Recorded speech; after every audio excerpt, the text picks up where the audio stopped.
It's been a week of exciting finishes in D2. Last week,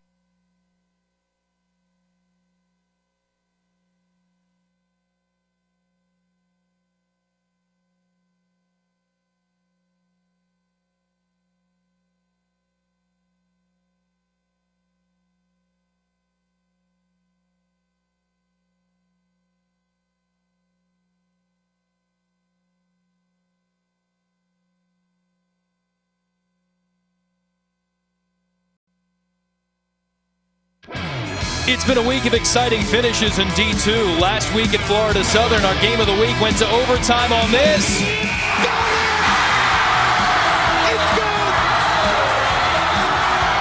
Meantime, the Clayton State and Montevallo men saw a similar fantastic finish. Into the corner, Cedric will shoot a three, and he buries it! Charles Cedric hits a three, the Lakers got to get back on defense! The inbound to Torrin Brown, a half-court shot is no good! Clayton State wins on homecoming! No need to wait for the rematch. It's right here, the Lakers and Falcons on the NCAA Division II Game of the Week.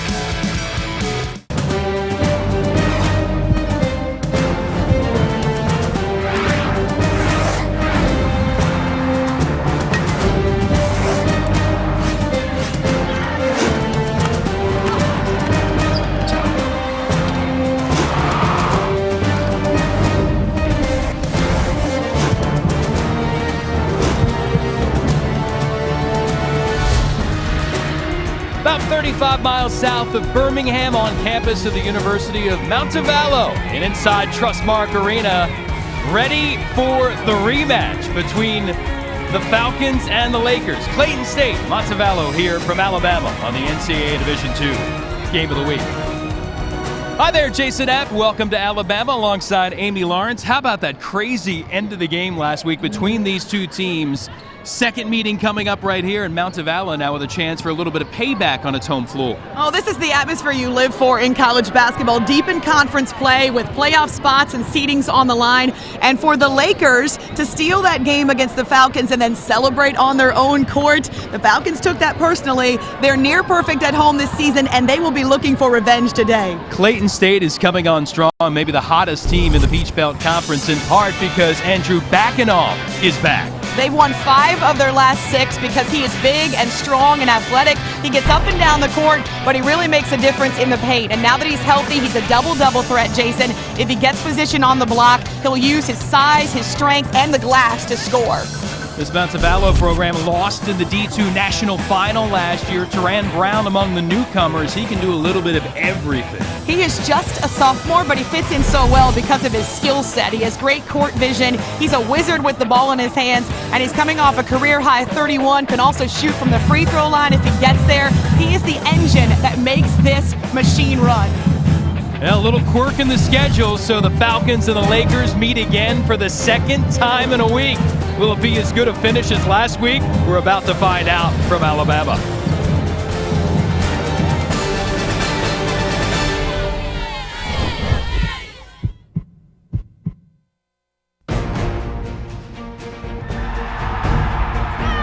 NCAA Division II has much to cheer about, as nearly 100,000 student athletes compete with passion and pride. And I'm pleased to share the best news of all. student athletes are outperforming the rest of the D2 student body in graduation rates.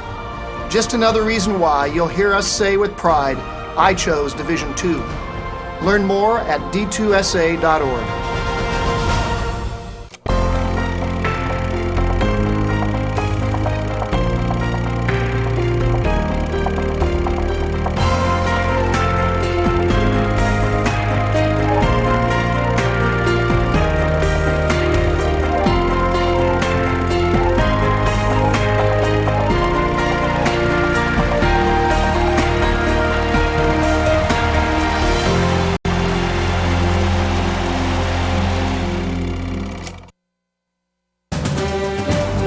This telecast is sponsored by the NCAA Division II President's Council. NCAA Division II, training student athletes for lifelong achievement. Look at Flower Hill, portion of the campus here at the University of Montevallo, just outside of Birmingham, and the crowd inside Trustmark Arena. This place is packed and pumped. They're ready to see their Falcons looking for revenge against Clayton State.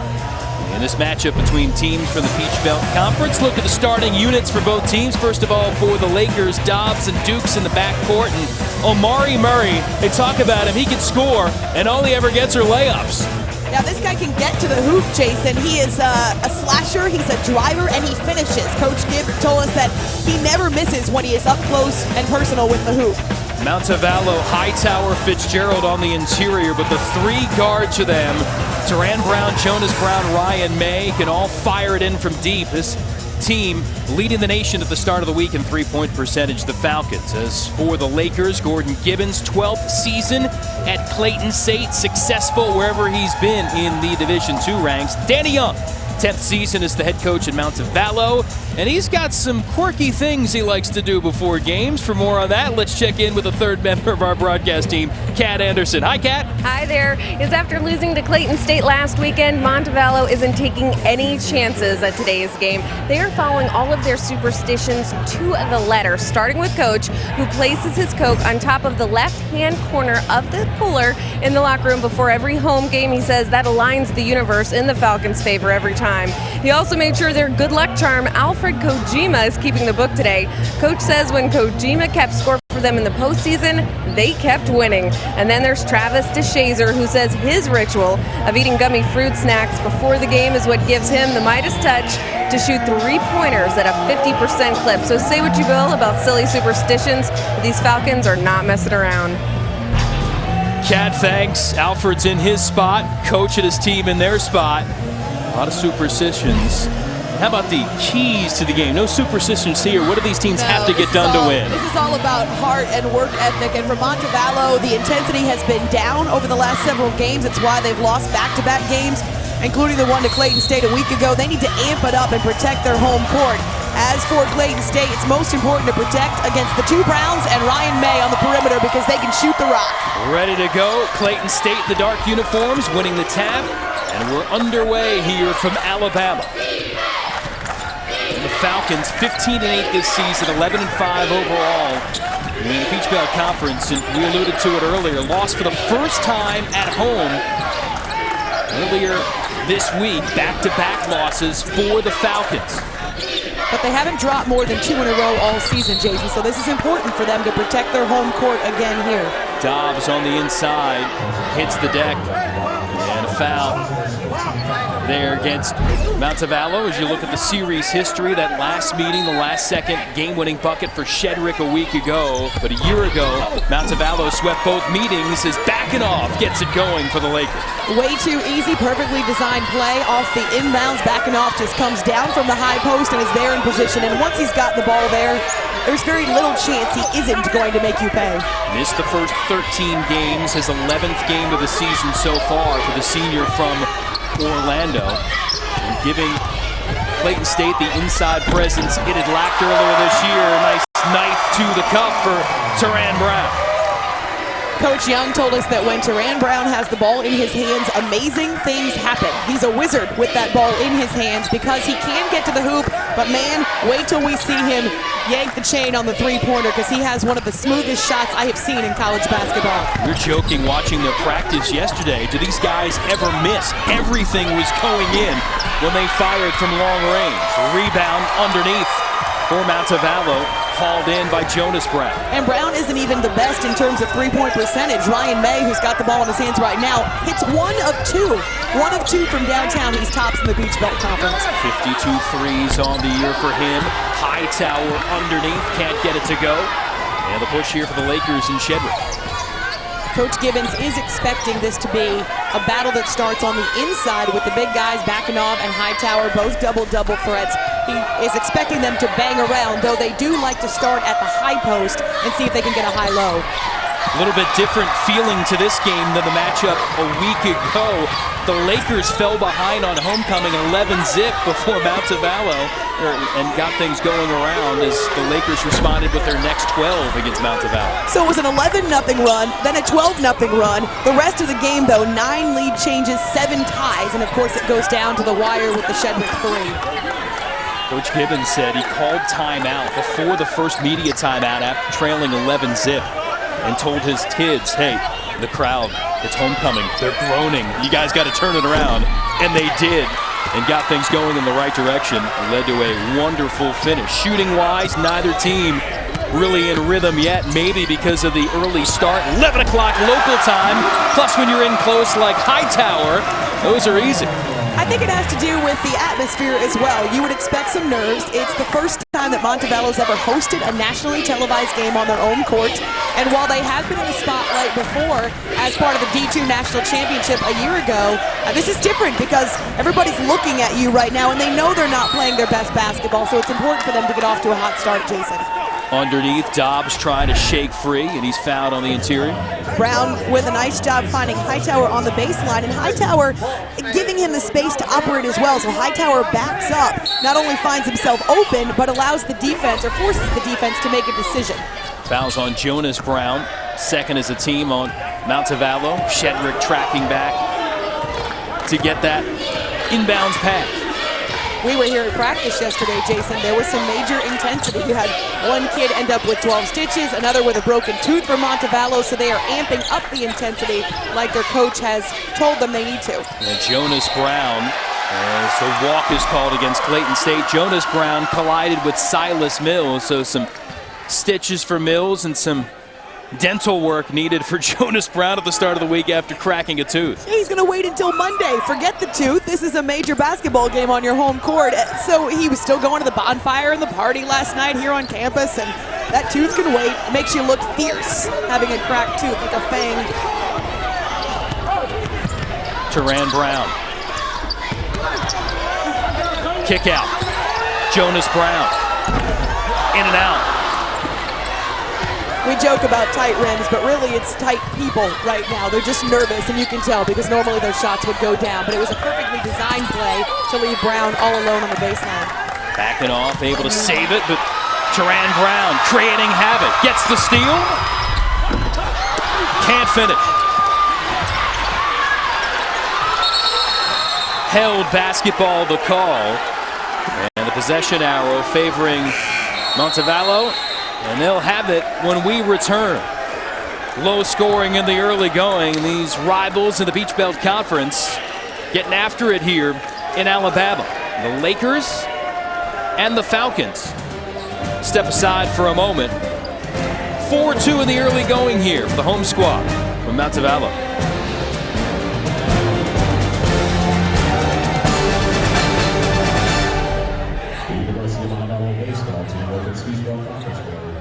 This weekend, with a new game homestand against Georgia Southwestern State University at Prime 8 Johnson Field. The Falcons get a series started with a doubleheader this afternoon. Come out and support your Falcons.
4-2 in favor of Montevallo. The Falcons in the national finals last year, losing to Western Washington. But this school no stranger to national titles. For more on that, let's check in with Kat. That's right. These Falcons aren't the only ones competing at the national level. The University of Montevallo Opera Ensemble also went to the national championship, and guess what? They brought home the title, and we got a chance to see them perform here. They did the national anthem. It was absolutely chilling. We got the crowd excited, and you know what? They cooked up a little something for us.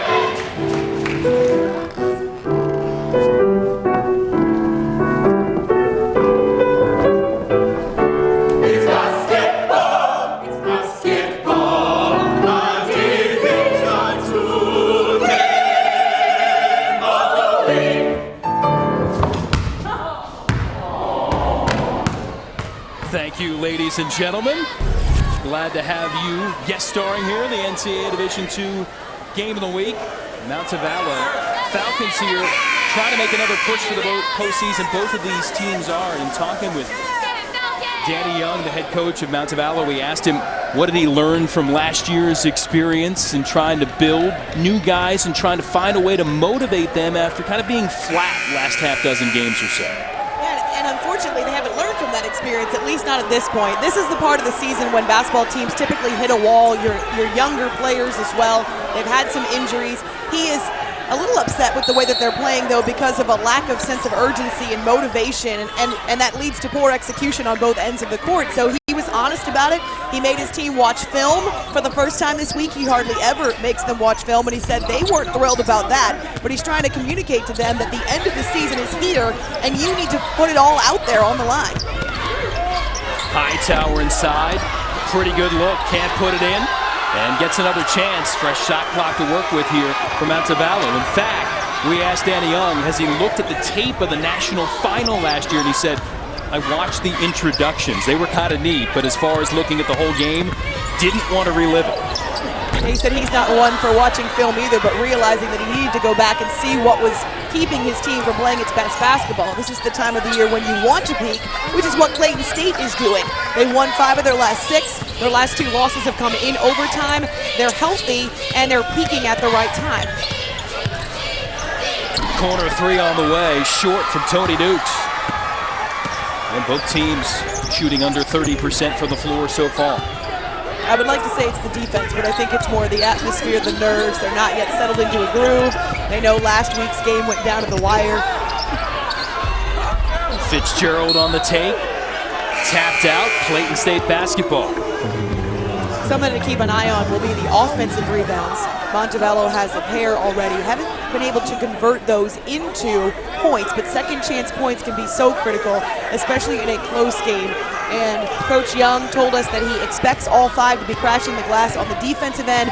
On the offensive end, hoping for a lucky bounce. Do want to have a couple of guys back on D, but they're looking for those free points, those easy buckets. Sir Darius Henry, freshman out of Atlanta, coming in at the point guard spot now, spelling Jerron Dobbs for the moment for Clayton State. Backing off. Bank shot too strong. Montevallo, Teran Brown, sweet dish setting up Hightower. That penetration starting to pay off. Good things happen when Brown gets to the hoop, and Hightower again has a perfect sense of spacing, backing up, allowing Brown to go to the glass if he wants to, but also having his hands up and ready to catch if in fact Brown decides to dish. Baseline, in and out. Tough shot, almost went for Dukes. Fitzgerald handling the rock, not what Coach Young wants to see on the fast break, and so he wisely pulls it out for his guard. Clayton State got that early bucket and none since. Drought stretched over 6 minutes now. Half dozen points in a row for Montevallo.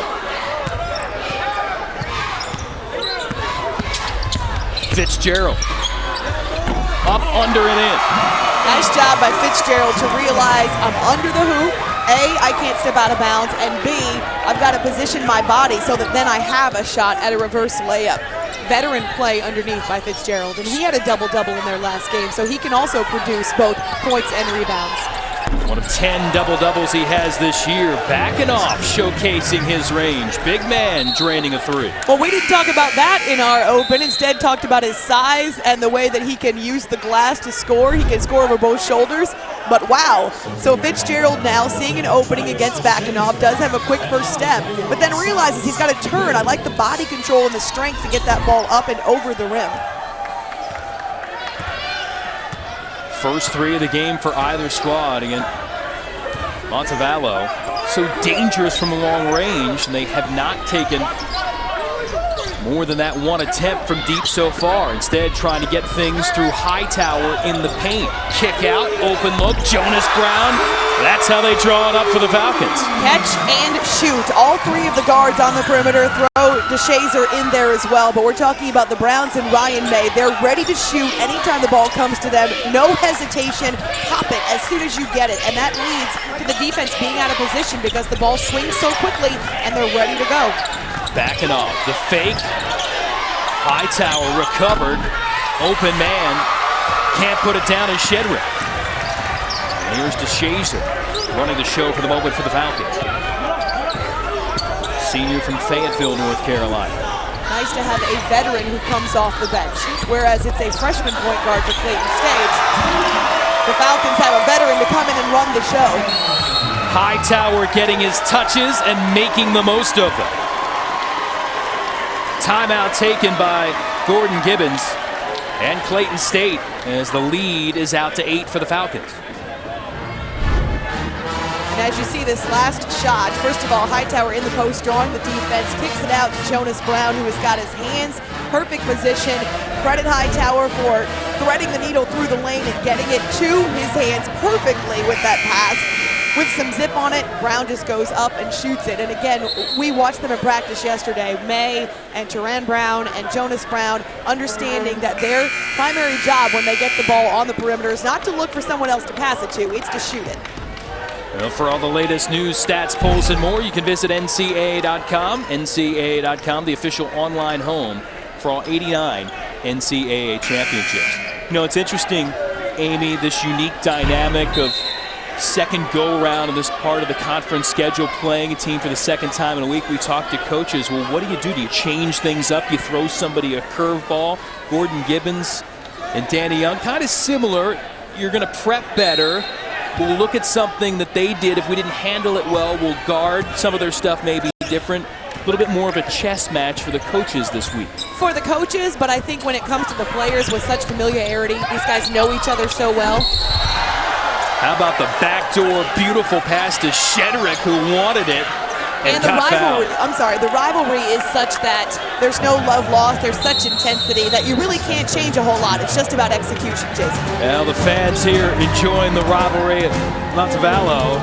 They're gigged up here with a lead early against Clayton State.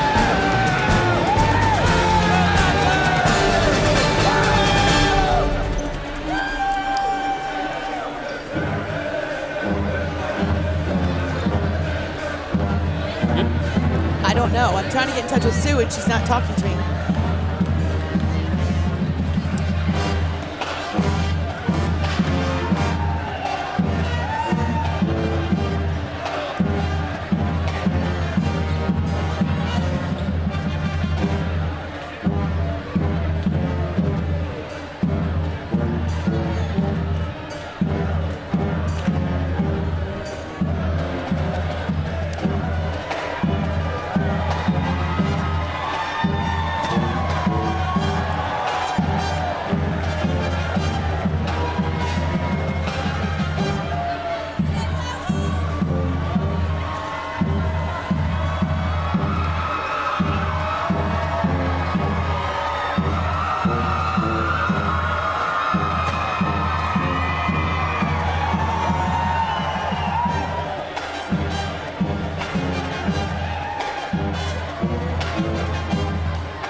Montevallo, Alabama on campus. Falcons leading Clayton State by 8. First half NCAA Division II game of the week. Jason Knapp, Amy Lawrence, Kat Anderson.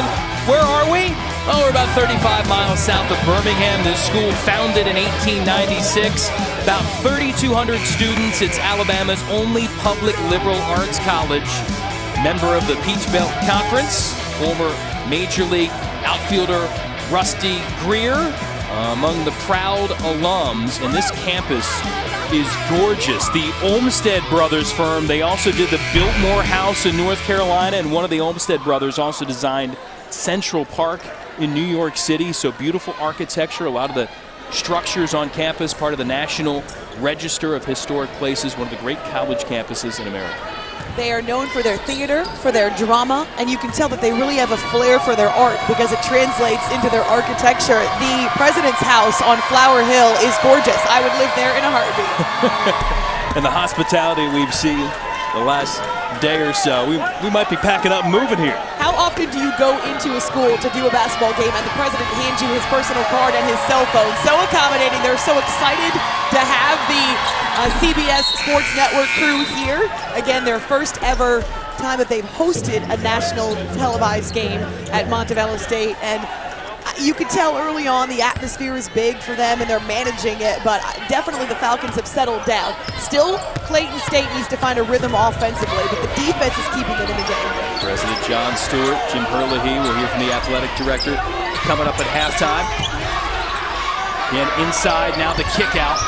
Duran Brown, step back, long two, won't go. On the offensive glass, Silas Mills, stitches and all, got the rebound. Second chance here for the Falcons. Third offensive rebound for the Falcons.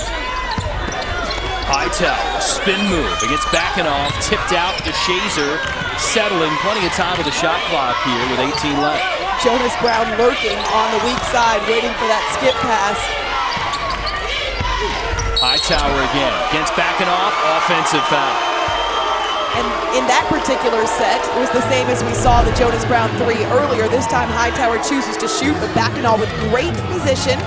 And if they're going to call it tight, you have to adjust. But we noted the size and strength of Backenoff. They didn't have this without him. It was Omari Murray who was playing in the post, and while he's tall, he does not have the presence that Backenoff does. So credit the defense inside now in the way that Gibbons has really transformed his team now that Backenoff is back.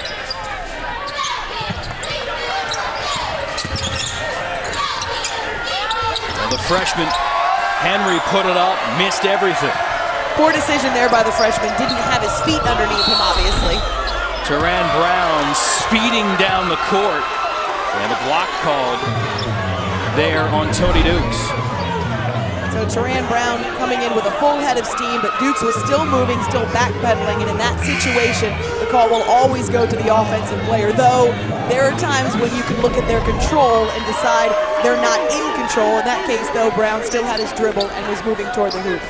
Dukes coming out, took a hard fall, just getting looked at. First team foul of the game on Clayton State. 4 team fouls against Montevallo.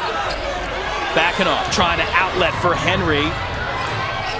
Good spot underneath, almost, but Dobbs will get 2 free throw attempts out of it. So in that situation, Jason, all 5 of the Falcons crashed the glass. There was nobody back on defense, and so you saw Henry get behind. He was able to get a good look at the hoop. Now Marvin Fitzgerald running the floor like a guard. So here's the play on one end. Here's the play there then to finish as Dobbs goes to the hoop and is there running the floor along with Henry. But you're going to send all 5 guys to the glass for an offensive rebound. You better hope you get it. Otherwise, you're in prime position to get picked off in transition. Well, Jonas Brown picks up his second personal foul, so Ryan May returns as Jonas Brown steps out. Dobbs making a free throw, 4-point game. Now some more subs coming on. Zach Riddle, sophomore from Dublin, Ohio, will come in to spell Backenoff. A little bit of a smaller unit right now for the Lakers. And Coach Gibbons told us that they will use some full court pressure, not a trap in a zone, but they will try to prevent an easy approach into the front court for the Falcons. So we see some backcourt pressure there by the guards. If they can get a turnover, great, but that's not what they're going for. Just trying to make it more difficult for these Falcon guards to operate. Craig Wong on the floor too for the Lakers. He tipped it out. Falcon basketball. Off the restart. May, yes. Okay, he's my new favorite player in basketball. That shot is beautiful, and as we told you, he hits 1 of 2. Again, no hesitation, which means confidence and understanding that even if you miss, it's still your job to open up the defense by taking that 3. Second triple of the game for the nation's top percentage team in shooting from long range in Division II. That being said, they don't miss. They just don't miss. It's a combination of good shooters and taking good shots, and they got a clean look off the inbounds play. Now the attack, Teran Brown again, and a foul on the floor. Brown is one of those players that attracts attention no matter what. Ryan May does as well. Coming off a screen, nice job by Hightower to set the screen for him to get around, and as soon as he receives the basketball, he pops it. Last foul on Henry. Brown in the corner. Now back out to May, and they'll reset. Gordon Gibbons worried about the high-low action for his team defending against the Falcons. There's a look for DeShazer, can't hit it. But into the post and back out for those threes. So dangerous when you're trying to defend Montevallo. I like Omari Murray as a guard who has some size. Now, we talked about him earlier. He was having to play a 4 when Bakanoff was out. But if you look at how much power and strength he has as a bigger guard, it's really difficult to defend. And we know he also likes to go to the hoop. So once he's down in there, the only way to stop him is to foul him, which puts him on the free throw line. And he is coming off of a career high. Their last game against Georgia College was on Thursday night, and Murray had 30 points. He was 12 of 19 from the field, only missed a couple of free throws, and they had the victory. So now they're back to 500. They've got momentum. They're playing their best basketball, and Murray is more comfortable because he gets to start at the perimeter as opposed to being in on the low block. Something else he did in that game was he hit his free throws 6 of 8 the other night, but misses both. That is an issue for him at times. Sub 60% from the line as he can't get either in that trip. I don't believe in jinxes, though. You can blame it on me if you'd like. DeShazer underneath. Good catch by Hightower. Puts it in. What a post move by Hightower. And it wasn't so much what he did when he caught the ball. It was how he cleared out the lane before the ball came in. Guard has a huge target then to give him the rock. Last year, had 20 in a game against Clayton State as DeShazer got a piece of that. Transition opportunity, Falcons. Wise move there by the DeShazer to wait until Fitzgerald gets back down the court. Teran Brown blocked the first time, second chance goes. The 4th offensive rebound now for the Falcons, and it's starting to pay off. All the hard work crashing the glass, they're getting second chance points. The lead is 11, under 8 to go here for the Falcons at home. 3 is good. Craig Wong, who is the second leading scorer in the nation last year in the NAIA All-America Johnson and Wales from Florida, transferred here to Clayton State, and he could score in bunches. He can, although that's not his primary job. He's a defender, number 1, and number 2, he provides a huge spark and energy coming off the bench. So Coach Gibbons looking for him to give them some, really right now, some attacking and some aggressiveness. Travel against the Falcons. That field goal by Wong, the first in 5 minutes for Clayton State, because Montevallo is having its way on the interior with Hightower and company.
On Saturday,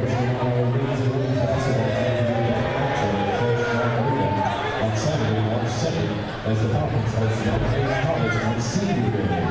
The women's game is set to kick off at 1:30 p.m. followed by the men's game.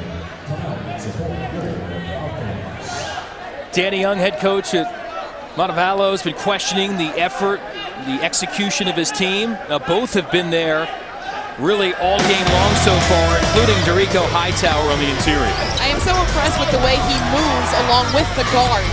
He knows when to come down the lane and give them a target, but he also knows when to give them their space, and they reward him by passing the ball inside. He had cleared out the entire lane on that particular post-up, and of course his guards feed him the rock. As a former power forward, the most aggravating thing ever is to have a perfect post-up inside and you know the defense is dead to rights and nobody gives you the basketball. And so credit these guards for the Falcons who recognize that their big man is in his zone right now, and Montevallo has a huge advantage in the paint, Jason, because they're outscoring the Lakers 14-2 in the lane. And Gordon Gibbons having issues with his teams finding some rhythm on offense. Twice in the opening half so far, they've gone over 5 minutes without a field goal. Still, they're within range, down 8. With 7 and change left to go here in the first half. Well, that three from Craig Wong really helped out, gave him an offensive lift, but they need to follow up and keep the momentum. Still getting pounded in the paint, backing off.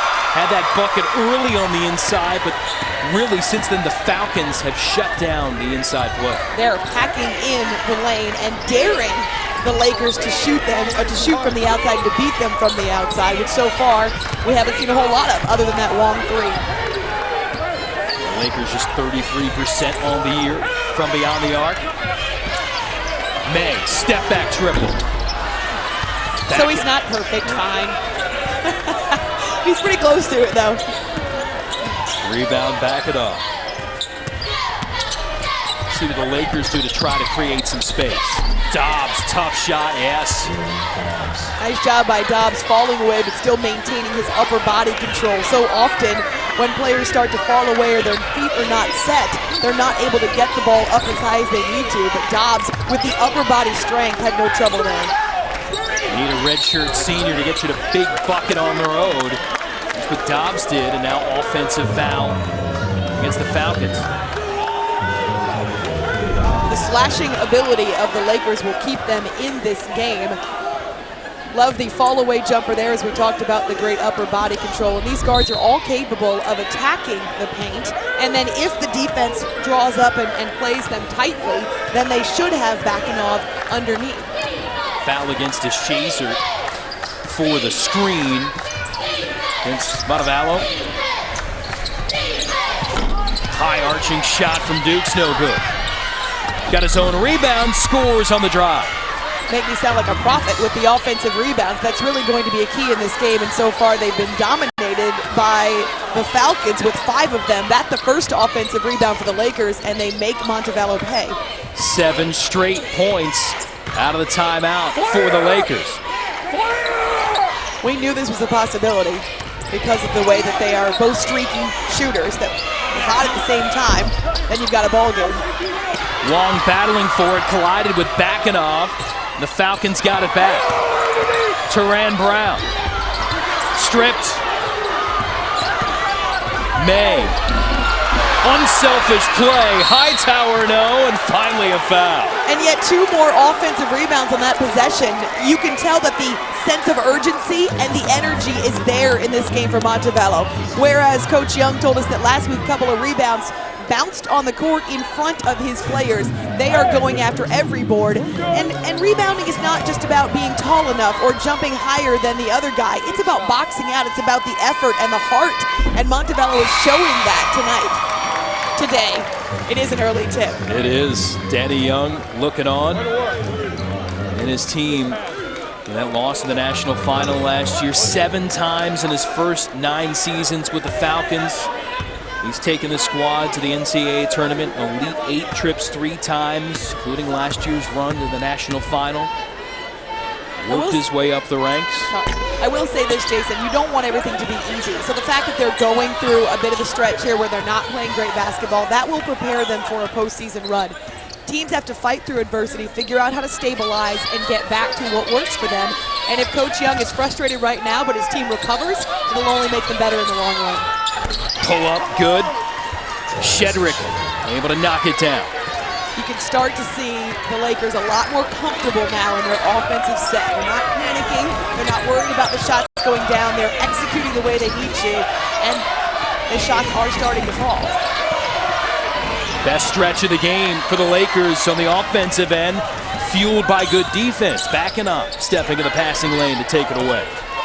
Coach Gibbons told us that Bacanoff is extremely quick on his feet for his size, and he showed it there, getting around, able to poke that ball away. Looking for position on the inside against Hightower. Now clears out, and that allows Dobbs to swoop down the baseline for two. Dobbs showing off his offensive chops. We saw him with the fadeaway jumper, feeling it now, goes baseline and use the opposite hand. We told you this game wasn't over. Certainly not. And a fantastic finish a week ago. Buzzer beater by Shedrick. Now May on the inside, mid-range game, he's got that too. Credit him from coming in from the perimeter and picking up the open spot. A lot of times that's what shooters have to do, find the open spot where the defense has a letdown, has a sag. The freshman getting it done. Sir Darius Henry count that in the foul.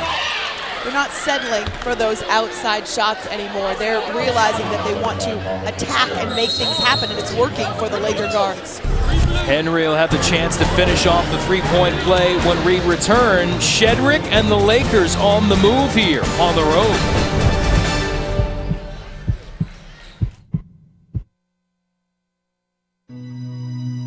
Would you try changing the world if nobody was watching? How hard would you strive for the future you've always wanted? Do you believe that understanding the problem is just as important as finding the solution? You know the answers. So do we. Clayton State University.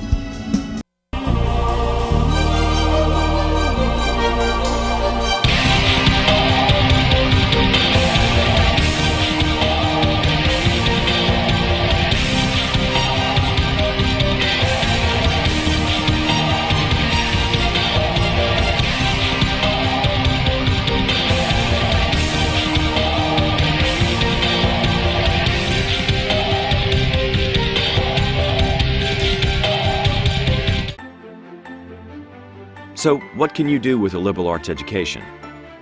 Everything. Run a business, challenge convention, create change. We believe the key to developing successful individuals starts with creating a community where they can thrive. Whether you want to become a doctor, an artist, or a CEO, the limits of where you can go from here are bound only by your imagination. Welcome to Unconventional Wisdom. Welcome to the University of Montevallo. Montevallo with the lead here by 1 against Clayton State. First half NCAA Division II game of the week. The Clayton State from Morrow, Georgia, just outside of Atlanta. School founded in 1965. And the women's basketball team has had great success. Won a national championship a couple of seasons ago. Gordon Gibbons has done wonderful things with the men's program too. First, he had success at Florida Southern, run to the Final Four there, 6 trips in his decade at Florida Southern, continue with great success at Clayton State. But he announced a couple of weeks back that he's going to step aside at season's end, says it's time for a change. He's going to move on. Hasn't ruled out coaching again, but also said, you know, he's got a house in Florida, might just go sit down on the dock for a little bit and relax. He also has a son who's in coaching and said he may find himself on the end of the bench to enjoy his son's career for a bit. But yes, when I asked him if he was done coaching, he said, no, I wouldn't say that. Well, under Coach Gibbons, the Lakers have the second most wins over the last 11 years among the 14 teams in the Peach Belt Conference. Well, both these coaches have had great success here in the Peach Belt. They've both put their teams in the national spotlight, and that to me is the greatest success of a coach, is that you can take what you have to work with, put all the parts together, come up with a formula that ensures repeated success. I mean, I'm very impressed with what Coach Young and Coach Gibbons have done here. And certainly the return of Bakanov has helped the Lakers, but you also wonder if the psychology of his players, understanding it's the last go-around for Coach, too, that may have gotten their attention a little bit more. Ray Lewis's last ride for the Baltimore Ravens. Don't underestimate what a huge emotional lift that was for the Super Bowl champions. And you have to know that Gibbons, while I wouldn't say it was strategic as a way to motivate his club, maybe wanting to avoid distraction at the end of the season, will say that his players have bought into his system and really want to send him out on a high note. They understand change is coming as well. Foul on Murray, fourth as a team, his first of the game for Clayton State. Hightower and Bakanov are banging around inside. What a battle in the interior. Tried to deny the post, and they'll get Bakanov there for the foul. The officials were letting them play, letting them bang around, but they decided then that Bakanov had too much contact after they'd been doing it for a good 20 seconds. Gibbons looking on. Bakanov with that second foul, 2:30 left to go. They'll pull him right now. Dobbs returns, but that makes them much smaller in the post. Murray now has to try to defend Hightower. They go right inside, but the big man for the Falcons lost it. Got it back. Teran Brown thinking three, now on the deck. Skip pass to May. Brown. Offensive rebound. We've said that a lot now in this first half for Montevallo. 8 of them so far for the Falcons, but you can understand the challenges of Coach Gibbons without a Bakanov in there. You mentioned they go small.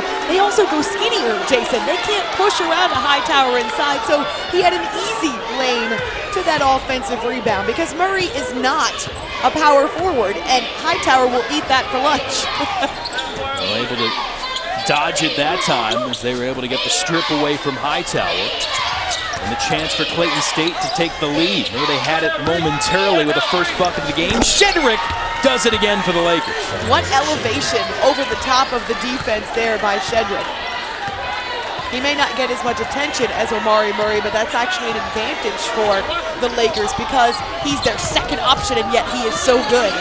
First lead for the Lakers since the first minute of the game. Brown with an alley open to the hoop.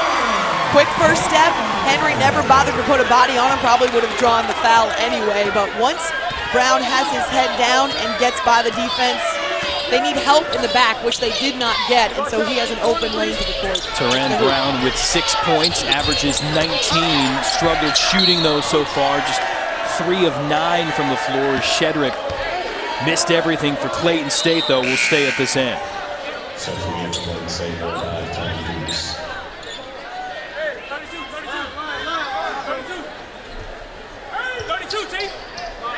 They're getting the players situated. Laker basketball, 16 on the shot clock.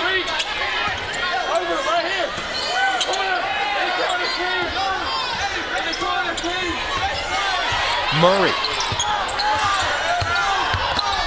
3 to shoot. And fouled underneath. Jeff Hefner got a body on Murray.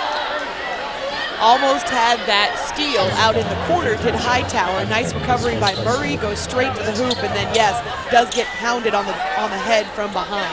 But in this situation, it's better for the Falcons to put the Lakers on the line because they haven't been clutch there from the line in the first half so far. They've missed a few, so it's okay to put Murray out there.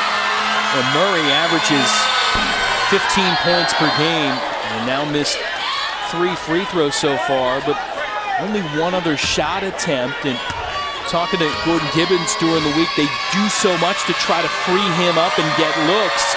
Falcons have taken most of those away in this game by packing in that defense. I think the question that Coach Young had about their intensity and their commitment to defense has been answered here in this first half.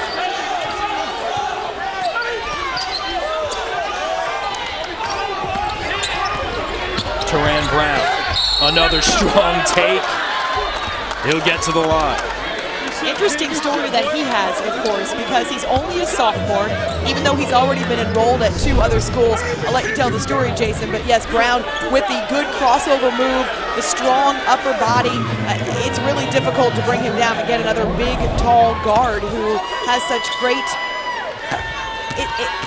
ball handling skills is underselling it. He really has an instinct about when to shoot, when to pass, and at the same time, he doesn't turn the ball over. We very rarely see him make a poor decision. So all of that wrapped into one makes him one of those guys that, as I say, draws a lot of attention. You always have to know where he is on the floor. Yeah, spent a year at South Mountain in Arizona, went to Eastern Utah, and left before the hoop season started. And Danny Young, head coach at Montevallo, is from the Phoenix area, played at Grand Canyon for the former NBA player and coach Paul Westphal, so the Phoenix connection was there, and he lured him to the south. Second free throw is good. Now timeout taken. Danny Young with his squad right now. He's been vocal and active during this first half. We've got him mic'd up. Let's take a listen at the Falcons leader chatting here throughout the first half. Yeah, don't go out. When they run the dribble weave and they start trying to go really hard, they are looking for the back door. Just one step off where they can't back door, and if he catch it, they're not great shooters. Like, they're just not catch and shoot guys. We got to get to them. There's the best looking fathead right there. Yeah. And Murray, if 10 is out here, Marvin, you ought to be right here. You shouldn't be out here. You have to call a foul when Hightower sweeps through and they grab his arm and he loses the ball, because they're fouling the hell out of him down the post. Every time he goes through, they grab his arm. I'm just telling you. Coach always politicking with the officials. Well, that's the job of a coach. You know that it may help you down the stretch if you plant those seeds in an official's brain. We spoke with him after practice yesterday, and he had us in stitches. The stories that he tells, the way he talks about his experience as a coach, and really laid back, a player's coach, and so tries to keep these guys loose that way. Said he learned that from Paul Westphal. Be comfortable with your players. Certainly gotten it done. Final seconds here, trapped on the edge as we work our way down to the end of the half, and a little pushing and shoving. Officials getting in to break that up. 6.2 seconds left. I think that, Dukes may have gotten popped in the stomach, kind of grimacing a little bit. But the physical play has been a hallmark here in the first half. Both teams are going at it extremely hard, which is why you heard Coach Young campaigning for some more fouls called on the inside for his big man. Shot clock's off, and Dobbs going to check out. Zach Riddle will come on the floor. Percentage-wise, one of their best three-point shooters. We'll see if he's involved in something scripted here. And look how small they are right now. They're essentially playing 5 guards. Henry on the way. Dukes, no good. And that'll do it for the opening 20 minutes. Montevallo had a double-digit lead at one point. Danny Young, though, heads to the locker room up 2 as the Lakers of Clayton State had a nice run fueled by their defense. And coming up at the half, we'll talk more about these two programs. Check in with a great soccer story for the Falcons and the athletic director from Montevallo as well. Also the first half highlights and statistics from this contest too. And our Kat Anderson standing by with Gordon Gibbons of Clayton State. Kat? Coach, your team seemed to stabilize here at the end of the first half. How do you turn that into a win in the second half? Well, here's what happened. They played with unbelievable energy the first 5-8 minutes, and then it slacked back off to the way that, the way they've been playing, which is just solid. So we were able to get our offense back going. We did it with defense. They had 20 points at about the 11-minute mark, and they ended up with whatever they have now, 26. I'm disappointed we didn't finish the half making a couple of free throws with the lead, but hey, we're in good shape, and we're ready to go for the second half. You've already announced your retirement. This is your last season with Clayton State. How much would a win mean to you? Well, this is a lot for our university. It's the first time our men's program's been on national TV. It's big for us, and it's more for the players than it is for me. All right, thanks so much, Coach. Cat, Coach, thank you very much. Halftime here in Alabama. Home squad leading by 2. Remember, it went down to the wire when they met a week ago. Seems like we're in store for another great ending here this time around. Back to Montevallo here in a moment.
And we're back with the NCAA Division II game of the week. The home team, Montevallo, leading by 2 over Clayton State here in the Peach Belt Conference. I'm Kat Anderson, and welcome. You know, when I first visited Montevallo a couple months ago, one of the first things that really stood out to me was this huge sign right as you pull into town, and it says 2 words, unconventional wisdom. Well, a few minutes later, I met one of their student athletes, Mike Renzema, and after I met him, I thought, gosh, if that's the school's slogan, unconventional wisdom, then Mike Renzema, that's their poster child.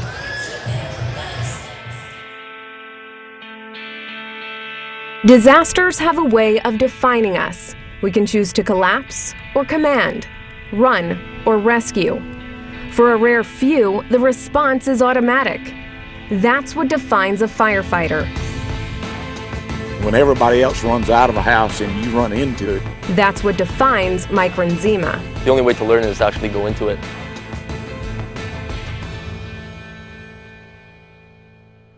This Montevallo University student athlete joined the town's volunteer fire department about a year ago, eager to get a head start on his dream job. I just came up one day and asked if I could volunteer, and they took me in. We asked him, says, boy, you're not from around here. But once they saw the drive of this Toronto, Canada native, they took him in as one of their own, here in the heart of Alabama. He's fit right in with us, with a bunch of Southern boys. Talk about getting thrown into the fire. This is considered part of his training. I learned a few new tricks on the nozzle, where exactly to put the water and how to prevent the fire from reaching certain spots. Renzema is used to playing defense. He's the star center back for Montevallo's soccer team. He's a warrior on the field. He plays with a lot of emotion and plays with 100% commitment through everything that he does. It's quite surreal to think that when I'm sitting on the couch and he gets a call to go fight a fire and he comes back and he tells us what he's been doing, you know. It's quite exciting. Wow, you can feel the heat even from where we're standing. You know, running inside a burning building may seem worlds away from a soccer field, but Renzema says, believe it or not, it's his college soccer career that has trained him for these very scenarios before he even stepped foot inside a fire station. I get nervous for both, you know what I mean? I get the adrenaline gets going for both of them. So, I mean, I think that's a big similarity. I mean, adrenaline rush of knowing how to handle it and knowing how to keep calm maybe when the time gets rough or the pressure gets high. Field or fire, Renzema finds a way to respond, no matter where he is or what it takes to get there. If we have a call, he doesn't have a car. He's hoofing it. What? He will jog to the fire station. That's what he does. I think it tells us a lot about Mike and who he is as a person. You know, I think it's unique that we do have a college kid who sees beyond himself, but Mike is one of those people. By the way, that jog to the fire station is not a short little jaunt. You can see Renzema there in full spirit gear cheering on the Falcons here at Montevallo. You know, what I was saying is that jog is not a short jaunt. It's a mile away, and that's the kind of dedication we see here in D2. When we return, we'll be joining the athletic director to talk about an achievement outside of athletics right here on the NCAA Division II Game of the Week.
And we're back here in Montevallo, Alabama. A great matchup here. The Montevallo Falcons up by just 2 points over the Clayton State Lakers. I'm Kat Anderson, and joining me live here this afternoon is Jim Herlihy, the athletic director of the University of Montevallo. And his department has won not one, but 2 community engagement awards by the Peach Belt Conference. How did you do it? Well, I think you saw in the piece that you just did on Mike Renzema that Division II student athletes really have a chance to get integrated into the community, and we take that very seriously here at Montevallo. Try to partner with as many different organizations as we can to allow athletics to sort of be the front porch to the University of Montevallo, a chance to engage our communities by coming onto campus for events like tonight, and a chance to work with some great organizations. And it sounds like almost all the teams here at the University of Montevallo have found some sort of niche in order to give back to the community. Every team has had an opportunity to find that organization that means the most to them, and we do partner with Habitat for Humanity and Make-A-Wish, which are 2 of the staple organizations that Division II works with on a national scale. But on a local scale, some of our teams have found organizations. For example, our head baseball coach is a cancer survivor, so our baseball team works very closely with the local leukemia and lymphoma society. We work with local schools.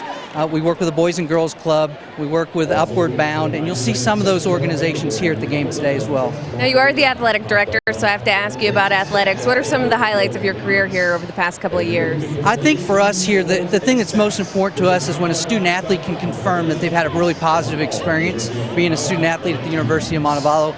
So for us, it's graduating student athletes. But we think part of having a great experience is having an opportunity to compete for championships.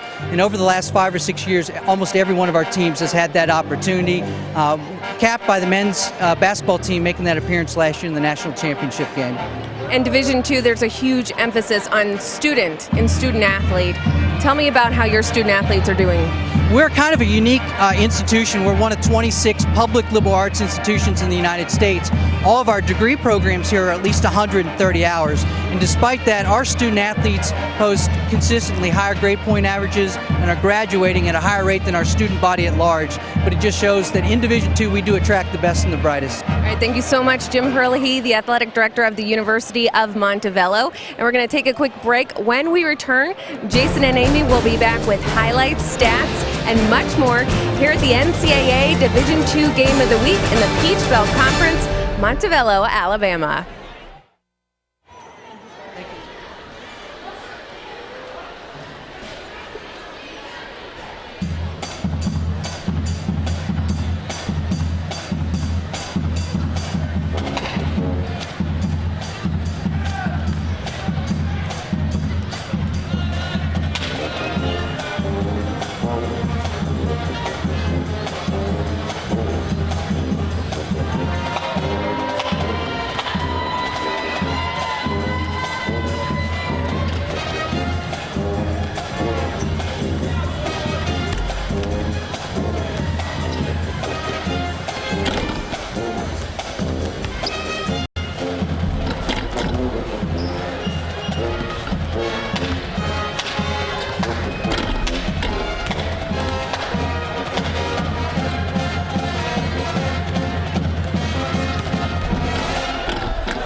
Montevallo of Alabama over Clayton State of Georgia by 2. Halftime of the NCAA Division II Game of the Week. Courtside, Jason Knapp here with Amy Lawrence. At one point, the home squad stretched it out to 11. Lakers, you heard their coach Gibbons talking about defense bringing them back. Your thoughts in the opening 20 minutes? Well, they did a much better job, even when they lost Bakanov, of really packing in the lane and trying to prevent Hightower from getting easy looks at the hoop. However, he did roam free for a good portion of that first half and really made a difference for the Falcons. He has such a big body. He's so good about being in the right space so that his guards have room to operate, but he is still in position to go to the hoop if they choose to pass him the ball. And there, a perfect clear out underneath, and he had all the room in the world to operate. Hightower at 9 points, 5 rebounds, and then things started flowing for players like Dobbs and others on the offensive end. Dobbs made a huge difference late in that first half, Jason, as he was able to not just pull up for the fadeaway, but also go to the hoop. The guards really attacking the glass made such a big difference late in their terms of, offense and kind of opening things up. Rebounds, though, right now, all on the side of the Falcons. We talked about the offensive rebounds. They had, in that first half, 8 of them, which led to many second chance opportunities. It really wears out the defense for the Lakers, forces them to play another possession and another possession. But they recovered, they stabilized. You really see the game's momentum shift back and forth at a couple of different points. And thoughts in the first half from Danny Young. He's standing by with Kat Anderson.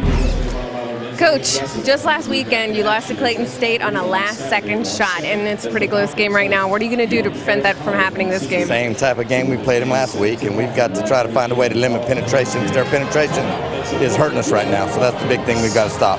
And you mentioned to us earlier that your team was playing flat, just unmotivated. Are you seeing more motivation out of them here today? Yeah, I think we're playing a lot harder today than we've been, so hopefully that's a good sign. And so why is that? Huh? Why do you think that is? What did you say to them? I think the enthusiasm of the crowd and has really picked our guys up, and hopefully that'll be a big lift for us in the second half. Thanks so much, Coach. Thank you. Coach, Kat, thank you very much. And Amy, let's revisit your keys to the game, what you thought needed to happen for each team. Well, starting with the intensity, Coach Young just talked about it there with Pat. Fact is, they are playing with a sense of urgency and motivation, extremely aggressive, and so that has made a big difference. For Clayton State, yes, they gave up the long three to Ryan May, and they've given up 7 looks, but they're not making it easy. They're forcing the guards to take a step back even more. They're really scrambling on defense, which sometimes creates chaos for the Falcons offense, and so they've done a fairly good job at the perimeter D as well. It'll be Clayton State basketball to begin the second half. And Montevallo in white here at home, and Lakers in the dark uniform. Trustmark Arena. About 30 miles or so outside of Birmingham. Lob from Shedrick to a cutting Murray inside. That's the flow to get Murray free we didn't see in the first half from Clayton State. Obviously, Coach Gibbons focused on that at halftime and drew up a play specifically to find Murray underneath, but it took the right pass, the right lob behind the defense to get Murray the ball. Murray had no points in the first half, averages 15, and then Marvin Fitzgerald at the other end, checking in with 2 for the Falcons. I think you could say the Lakers did just as good a job on Teran Brown, who was only 3 of 10 from the floor and had 7 points. He averages 19 and is coming off a career high well over 30. And so both superstars, both top scorers were held in check. Backing off, hit a 3 in the first half, not this time.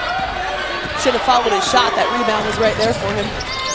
Teran Brown getting a face full of Dobbs, who came back to slow him down. Good spot again. Hightower, when he gets it that deep, good luck defending. A mismatch there in transition on D. It was not backing off. It was matched up with Hightower as he should be. Instead, it was Murray, and we've already talked about how Murray cannot keep Hightower from posting up and getting good position underneath. And the three-point shooting for Montevallo, #1 in the nation percentage-wise, hasn't been too much of a factor. Each team with 2 from beyond the arc.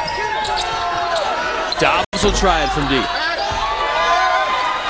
I don't want to see the Lakers settling for the three-point shots again. That's back-to-back possessions where they've gone for that triple instead of going into the hoop, which is what worked for them late first half. Second chance after another offensive rebound, and it's Jonas Brown delivering 3. I do sound like a broken record, but the offensive rebounds are what's making a difference. That's now 7 second chance points for the Falcons on their 9 offensive boards. And what are they leading by? 7 points. Story of the game to this point for the Falcons. Shedrick. Now to Dobbs. 12 left to shoot. Tough runner cutting through the lane. And the rebound down to Marvin Fitzgerald. They need to box out both Hightower and Fitzgerald, though they don't necessarily have the personnel to do it, but somebody's got to put a body on these guys. Looking for Hightower again underneath. Fitzgerald mugged by Tony Dukes. Funny you'd use that word. That's exactly the word that flashed through my brain. So I'm now working in New York City, and I've been warned about getting mugged, and so that word was just stuck in my brain. Turned around here and a little extracurricular stuff. The officials doing a good job. Jay McIver and his crew working on keeping everybody calm and separated. One of the assistant coaches for Montevallo told me before the game that the way Clayton State celebrated after winning last week on that last second 3 by Charles Shedrick really stuck with the Falcons, and they do want to stick it to the Lakers today. Rivalry here in this conference in the Peach Belt. 14 teams in the league in all. 2 divisions, top 4 in each conference will make the conference tournament. which is why this game is so important, the stretch for Clayton State, because right now they are the 4th team, and they're tied at 8-8 with the team they play next coming up on their schedule. And so it's really important for them to be able to separate themselves before they go into Georgia Southwestern's game. Duran Brown turned it over on his trip to the paint. Montevallo, this is the 4th season for the Falcons of the Peach Belt. They moved over from the Gulf South Conference. Henry lost it out of bounds. Here's a quick peek at the standings in the West. And those teams colliding together today. And again, you got to get to the conference tournament to stay alive. And they're going to get Duran Brown for the push, as Dobbs was trying to save it from being an over and back. Wow, I cannot believe Dobbs was able to talk the referee into that, because it sure looked like he was campaigning before he fell across the center court line. But in fact, they did call the foul, a late whistle, but they called the foul on Brown. So Clayton State better take advantage of it here. Murray, and now will go the other way on the illegal screen.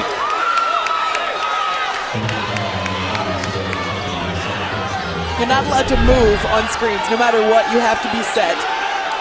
And that definitely was not a set screen, although I'm not sure Henry was intending to set the screen. He just got knocked off his rocker by another Falcon, and so he ran into Hightower. I don't think that it was an intentional screen. Either way, 2 calls right there that kind of balance each other out. Gordon Gibbons was pleading his case on the second one, saying, what was that? His team in a battle here on the road.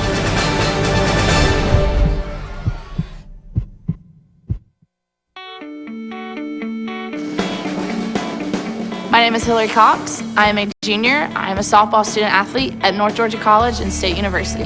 I'm a finance major, and I hope to be work in the athletic department later on in life and use my finance degree to help with the financial situation. My goals in life have definitely changed since I graduated from high school. I really feel that my purpose in life is to make a difference with student athletes farther down the road.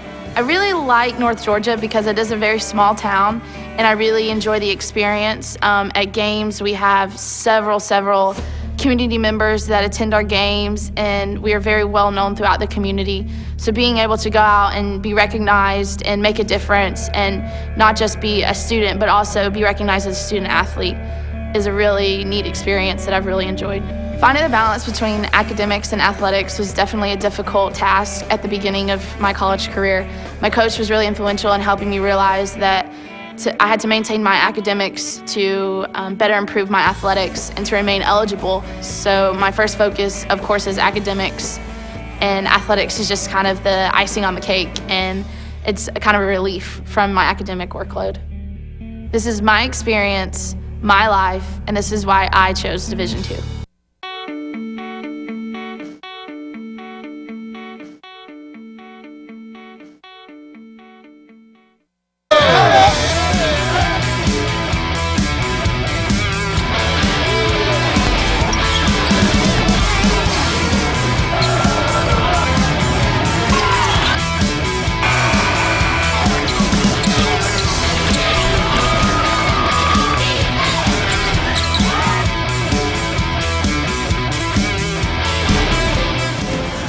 Here in Alabama for the men this weekend. Next weekend, the Division II Game of the Week series heads to North Carolina, and the defending women's national champions in Division II, Shaw, ranked again, taking on Johnson C. Smith.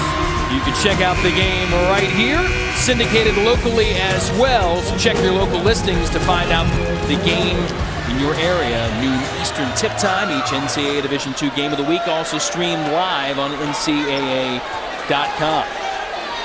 Gordon Gibbons and Clayton State haven't scored in the last 3-13, been a 7-0 run for the Falcons here early on second half. Well, we know they are capable of recovering and getting back in the game, but I don't like how they've started the first half and now the second half as well. They need to understand on the road, you don't always recover when you're down. It's important to come out playing like it's the final 2 minutes of the game instead of the first 2 minutes. Backing off Hightower, extending their battle out outside the three-point arc. Now 8 on the timer. 3 on the way, and good. Jonas Brown delivering another triple. Jonas Brown with the hand in his face, the defense right in his grill, and yet has the presence of mind to be able to launch that ball up and over. And again, it really is a testament to these guards. They do not hesitate. They don't stop to think about it and give the defense another nanosecond. He is 3 of 3 from long range in this game. Henry, quick first step, short of the banker. Ooh. May got the rebound and then took too many steps. The makeup of this Falcons club is interesting because Brown is the one that gets all the attention, and yet he's not the one who's the vocal leader. That's Hightower and some of the other veterans on this club. And we look at the three-point abilities for the Falcons. Jonas Brown is the hot hand right now.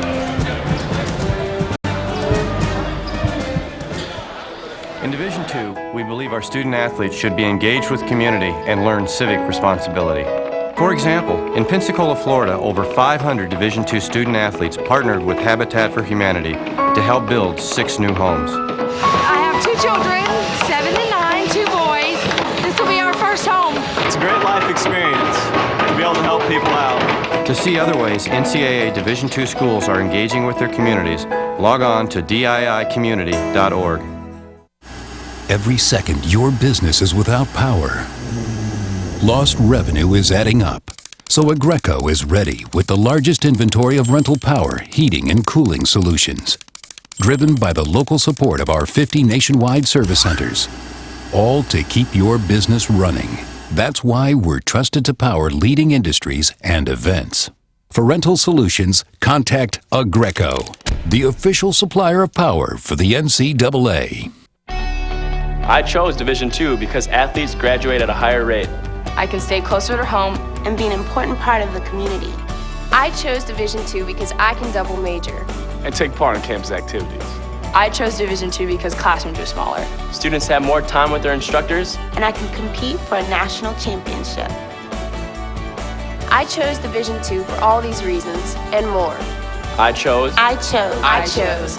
Division II. The NCAA Division II Game of the Week here in Alabama for these teams, though, at the Division II level. It's more than just what's on the floor. For more on that, let's check in again with Kat Anderson. Kat? That's right. Well, Clayton State needs a pep talk right now, and they have just the man to do it. They call him Little Al, and the Lakers say he's one of the most important members of their team. He's at every game, home and away, helping them warm up and cheering them on. He joined the team back in 2005 after he came to a game and participated in one of Clayton State's elementary school shootouts at halftime. Little Al suffers from Down syndrome, and Coach says his enthusiasm and support has been an inspiration to his players year after year. Well, the Division II folks always talk about life in the balance, and certainly we've seen it this afternoon. These two programs understand the larger picture, but certainly right now on the floor, critical time in this game with the lead back out to double digits for the Falcons.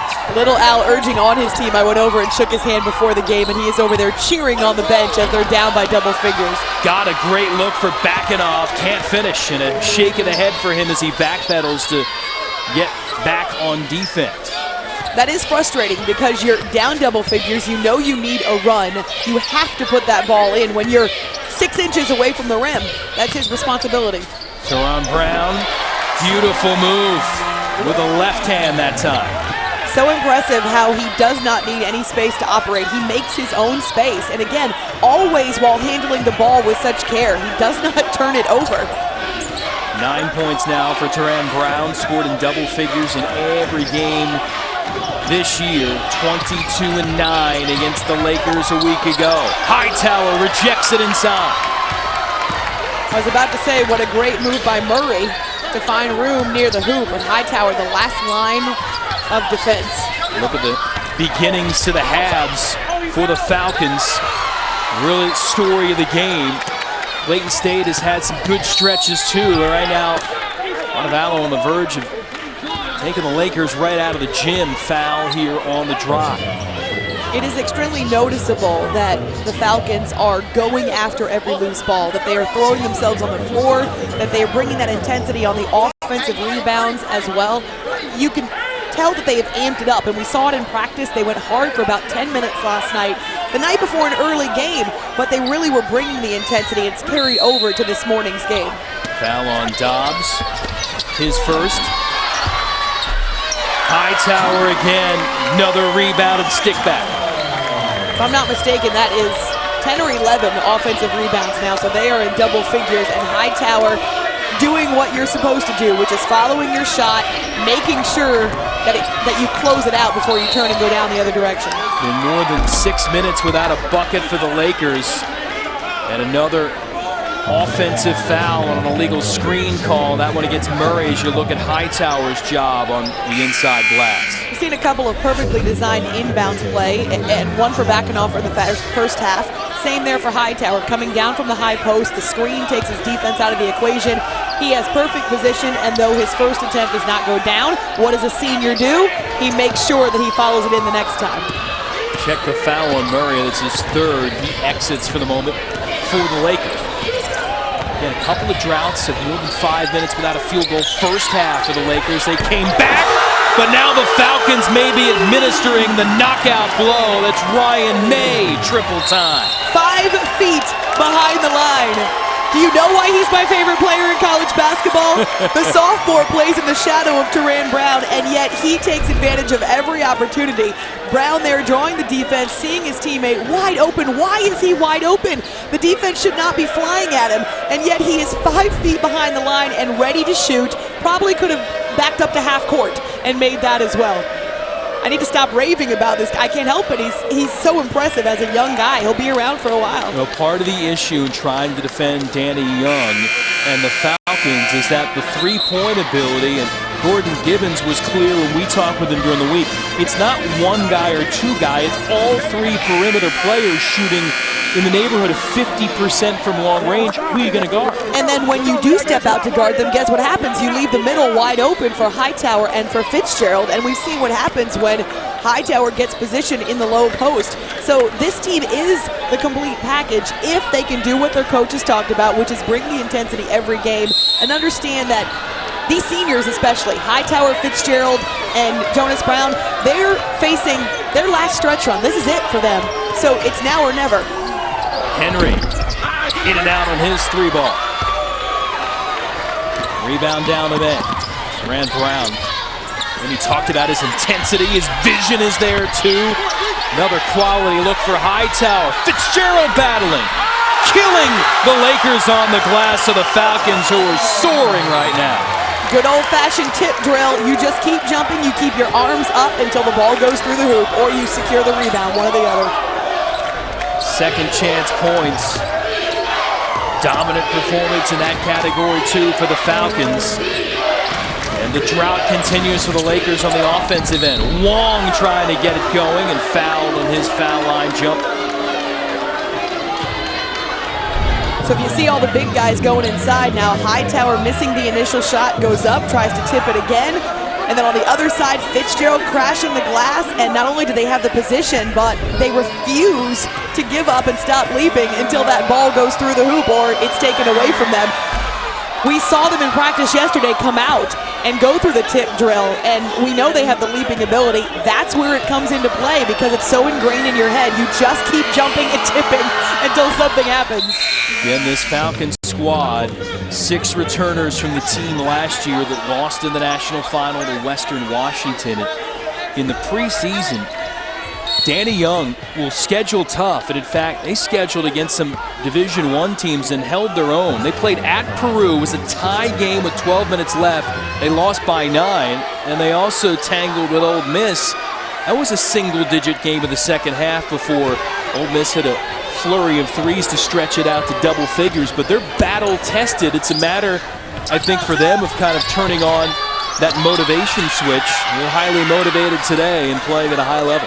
It's something you learn when you're in junior high and high school. The way to get better is to play guys who force you to be better. And so whether it's matching up against the best in practice, whether it's taking on a team that is out of a big conference is expected to do well, either way, the size, the physical play, the aggressiveness, all of those will help you down the stretch. Brown towards the end of the shot clock just hoisted it, missed And now the scrum of the floor, held basketball. It'll belong to the Falcons. And even there, the Falcons not willing to allow that loose ball, that rebound easy. Brown was already headed up court, but Jonas Brown underneath going to give it one more swat and see if he can force a loose ball. Another possession for the Falcons. And possession arrow favoring Montevallo. Officials having a little discussion here. Clayton State right now just caught up in this atmosphere. They're being overwhelmed by the wave of emotion as well as the wave of the aggressiveness and this attacking style of the Falcons. Once again, need to stabilize. We only got 3 points here in the second half. Brown fires it up as he was attacked to the paint. I know that earlier I used the analogy of Ray Lewis in The Last Ride. Well, the emotion is what's carrying the Falcons right now. You can really see how they're riding it and using it to grab the lead in the head here. Well, the battle between these Peach Belt Conference rivals right now to the home squad.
Gordon Gibbons been around a huddle or two in his time, almost 500 wins at the Division II level. What's he like on the bench throughout the game? Here's a look and listen at his thoughts throughout this one. They're going to switch screen and roll, and Jerron and Omari are always going to have a bad matchup. I don't want to go to open yet. I want to be able to run our power stuff. They're going to set a screen. If you don't hedge it, okay, the All-American is going to get in the lane, and he's going to drop off. And good offense every possession. Don't try to just make a play. Hey, hard work. 1, 2, 3. Hard work. Hey, way to play hard. Try to get hard work from his team, just not having the results to show for it here in the second half. Just 1 of 8 field goal wise, and it's been almost 8 minutes since that opening bucket off the set piece to start the second half. We know that Coach Gibbons wants his team to start with defense, and they are working hard. They're trying. It's just that they're overwhelmed by all of the options of the Falcons. And right now for Montevallo, as I was pointing out before, they're riding this wave of emotion, and the Lakers need to somehow stabilize. And I know points is what they're missing, but they're also allowing the Falcons to do whatever they want offensively. And the Falcons are in this extreme groove. The Lakers have to answer, but that is the challenge of being away from home in a hostile environment when you're down and not coming out of the halftime locker room being able to match what the Falcons brought. 21-3 run now here in the second half for Montevallo. Who can the Lakers get to jumpstart their offense? Freshman Henry trying to orchestrate things to the point. Now a high screen coming from backing up. Henry down the lane, too strong off the window. It's a good look. Attacking the glass, that's what they want to do, but you've got to be able to finish. And it's notable that Omari Murray is on the bench. They need him desperately. What did Coach Gibbons tell us? He finishes everything at the glass, at the rim. They need him there. In transition, Murray fouled as he screamed down the floor. We'll get Teran Brown in for the reach-in. Second personal foul. So far in this game, Murray struggling. 1 of 3 from the floor. Stunning that he's only taken 3 shots. 0 of 4 from the charity stripe, has just 2 points. So that is the major success of the Falcons defense. And now he's on the bench. Certainly a guy that's done everything needed for Clayton State this year. Took a hop off a Falcon player, May. It belonged to Clayton State. There's a face plant right on the side of his head. You say it takes a hop, but I'm pretty sure this was intentional. Just trying to save it off a body part. Yes, it was. Heads up play there by Jerron Dobbs, also a senior.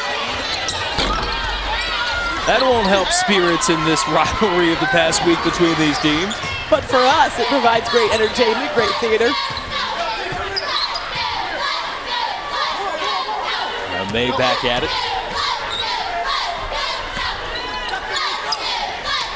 Fitzgerald.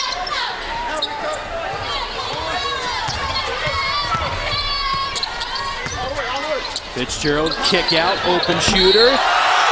3 and 1. Jonas Brown still perfect from deep. His 4th triple and the chance to make this a gaudy 4-point play. You just can't cheat on defense, and you see the guards coming in.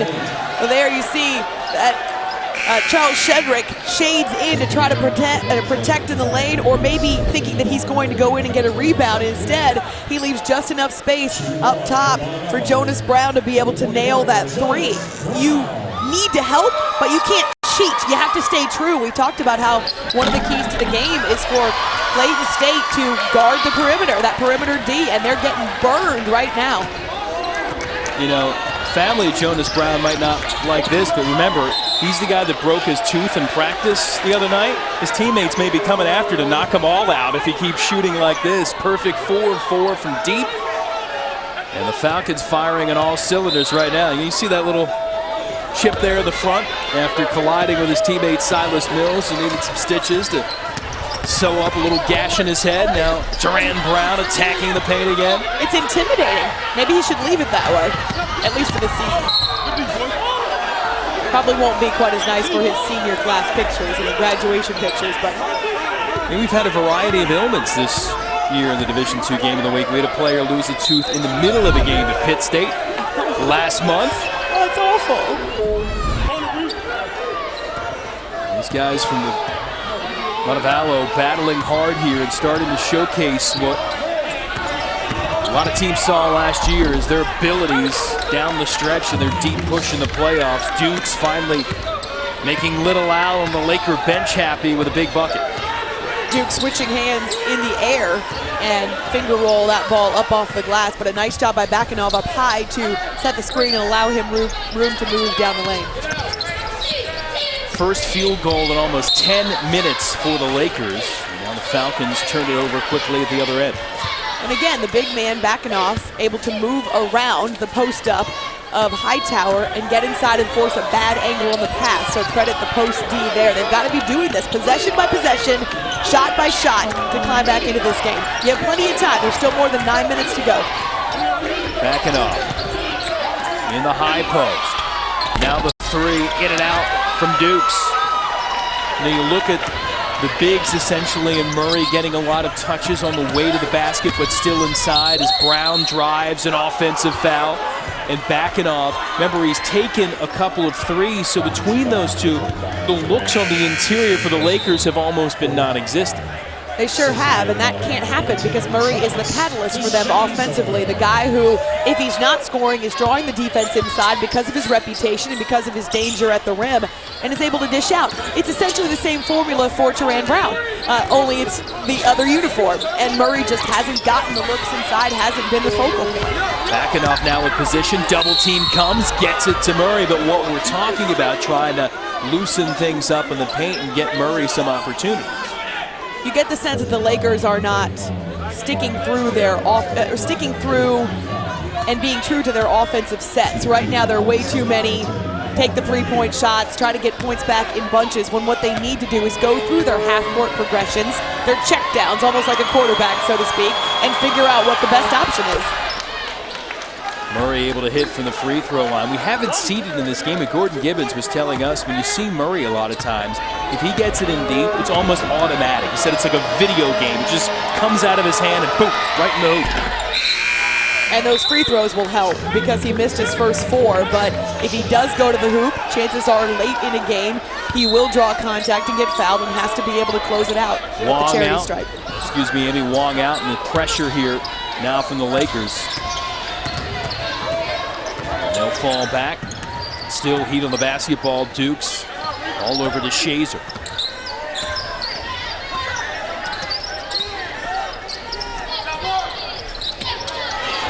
May on the way. Wouldn't stay down. Jonas Brown on the inside. Blocked, but also fouled. 15 offensive rebounds for the Falcons. 15. That is all hustle and effort and sense of urgency and understanding that you're going to win the game in the details. And even the little guy inside, Jonas Brown, making sure he goes and attacks the glass. 4th foul on Charles Shedrick. And the free throw no good from Jonas Brown. Wong returning now for Shedrick with those 4 personals and 8:30 left to go. He'll take a seat for the moment.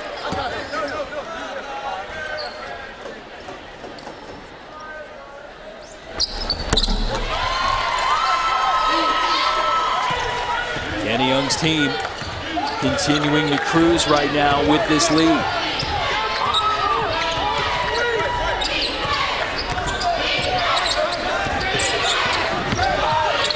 Dukes weaved around 4 or 5 guys like they were traffic cones and lays it in. Why settle for a 3 when you can go to the hoop with Dobbs and with Dukes, and even with Sardarius Henry we saw earlier slicing through the lane. Dukes, this is 2nd field goal of the game, and now battling hard. It'll be Clayton State basketball when we return, and a technical foul on DeShazer too. We'll sort it all out. Clayton State, do the Lakers have a push? Tony Dukes trying to do his job to lead the way back.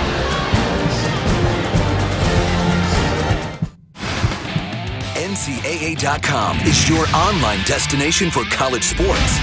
With comprehensive video highlights, stats, and editorial coverage of every championship, as well as live streaming game coverage of multiple winter championships across all 3 divisions.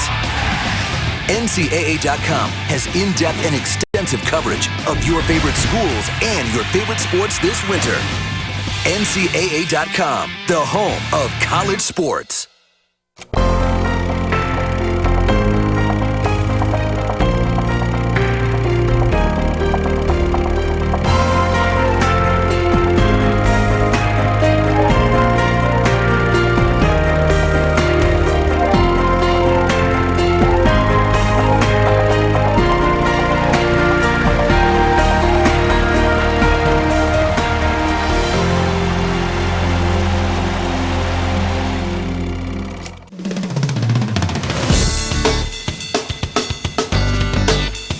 I love learning. I believe in service. I am full of passion. I embody sportsmanship. I trust in my resourcefulness. I like balance. That's why I chose. I chose Division II. Well, Travis DeShazer called for a foul, battling with Tony Dukes for the basketball, and then made the problem worse by arguing about it and a little chatter. And the official's right on top of that. And DeShazer called for a technical foul too. So suddenly he's got 3 personals and a free throw coming up for the Lakers. And if you're Danny Young, you want to give Clayton State any sort of chance at building their way back into this game. No opening whatsoever. And for DeShazer, I know that you don't want to get pushed around and you want to protect your home court and you want to be the big man, but you have a huge lead right now. All you need to do is point to the scoreboard and that should be enough. So don't give, as you say, Clayton State any motivation, anything to build on, any jumping off point, nothing. Zach Riddle, 16 of 18 at the line this year and missed it. Clayton State, 7 of 14 from the free throw line. second one on the way, and that one's good. Testament to the fans here at Montevallo that they've been able to carry their team on this wave of emotion. I keep talking about it, but we've seen the Falcons operate at that high level. The intensity's been there the entire game, and that has a lot to do with your fans providing the motivation whenever you get tired or when there's a lapse in energy. Blocking foul now on DeShazer, and he's a little incredulous now. Has picked up 3 fouls in the span of about 30 seconds. 4 now overall in the game. And again, the officiating crew, Jay McIver, Jerry Foreman, Chet Maribel. This could have gotten out of hand a little bit with some of the back talk, teams meeting for the second time in the week after what we showed you at the top of the telecast with a dramatic finish. Clayton State bouncing around at home. They've kept it pretty calm between the teams. DeShazer just looked at his coach with his palms up to say, what am I doing? And his coach said, relax, it's okay. Danny Young says, it's okay. And now we'll have him sit down for a breather, understanding that DeShazer is right now really hot about everything that's happening, feeling like he's being targeted, really frustrated, except that he needs to get it together. As a senior, he has to understand his responsibility as a leader on the court. Cannot let this get away from him. So when Coach Young puts him back in the game, he needs to stabilize. He needs to be the role player that he's called upon to be. But pound the floor and the mat, if you will, right now while you're on the sideline, that's fine. Do it there as opposed to in the course of the Pounding game. a referee. And the Falcons struggling to get it in, so they'll burn a timeout here and chat about it. And again, this lead up about 20. Want to just try to keep things calm, keep this lead. And Danny Young, remember we've got him mic'd up. Here's a little of his conversation with Travis DeShazer coming up.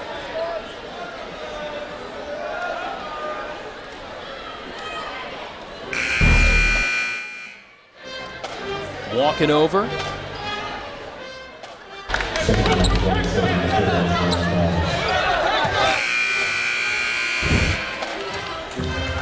Little conversation between the coach and player, just trying to keep him motivated. Again, he's climbed the ladder, assistant since at Wheeling Jesuit in West Virginia, Nebraska, Omaha, also his alma mater, Grand Canyon University, and then spent time at Salem International at Salem, West Virginia. He was assistant with Mike Carey for a long time. Carey then went on to take the top job for the women at West Virginia University. He's had great success there. And then Danny Young became the head coach and the athletic director for a couple of years. Went 51-11 in his 2 years at the helm, following in the footsteps of the great job Mike Carey did. And moving on here to build the program with the Falcons. Good work on the inside again from the bigs of Montevallo. And Coach Young is a nice compliment to his players because he's laid back. He's a Southern guy coming out of Phoenix, as you see, once again, attacking the glass inside and making good things happen. We were talking to Coach after practice yesterday, and I happened to notice that this team talked so much while they were on the court. Whether they were talking smack to one another while they were scrimmaging, whether they were communicating on their defensive sets or congratulating one another for a strong play, and he said they never stopped talking. Again, that emotion and that wave that they ride so often can carry them, but also when you're an emotional team and you get down, something has to pull you out of it, and that's where Coach Young comes in, as well as the leadership of Hightower and Fitzgerald and Jonas Brown, because the seniors, they would drag the other guys back and carry them. Wild shot early in the shot clock for Dukes, backing off in close, and that kind of capsulizes the game to this point for the Lakers. Tough shot early. They get a second chance and can't put it in. I really wish he would dunk it.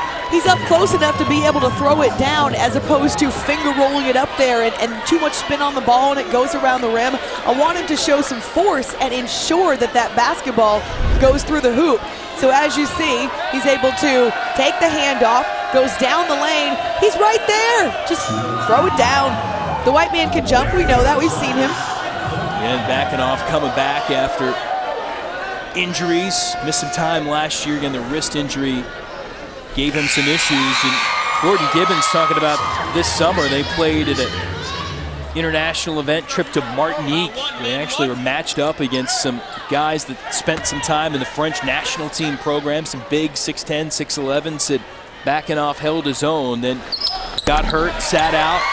been knocking the rust off, but still trying to round himself into form. And if they can get in to the postseason tournament in the Peach Belt, look out, they're a team that can create some damage for you. Even though right now they're in line to lose this basketball game, and never in doubt when you can shoot the three like that, as Wong does.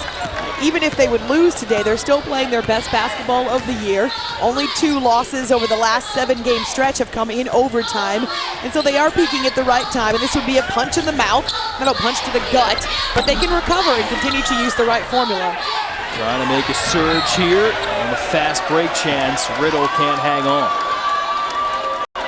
Well, that's a momentum killer. Finally get a rebound and look to push it up the court and get out on the fast break, and the pass is behind the point guard. Lowest point total of the season for Clayton State's 51. Came back in December against West Georgia. Right now, still under 40 with 6:20 on a moving clock here in the second half, and Teran Brown gets the roll. And he shook his head as if, man, it's just not going down the way I want it to. And right now he's shooting 4 of 14 from the floor. However, he has a great sense of timing, and when his team needs him, he's there. He might like that rim at that side of the basket too, as Teran Brown gets the steal, lays it in. When his team needs him, he's there. Perfect steal, great pickpocket, and closing at the other end. And that side of the floor, watching him take a jumper last night in practice, it hit, what, 7, 8, 9 times in the air off the backboard, the rim, off the shot clock, and it finally fell through the hoop. And I applauded, which got a smile from Brown.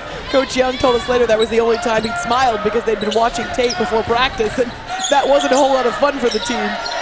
And the Falcons try to build back after 2 straight losses, including their first at home all year. 11-1 in this building so far in the campaign. And another strong effort here, backing off, rejecting Mills.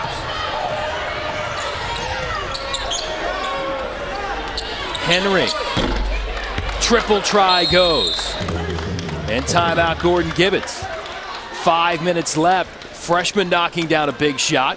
And the Lakers will set up their defense.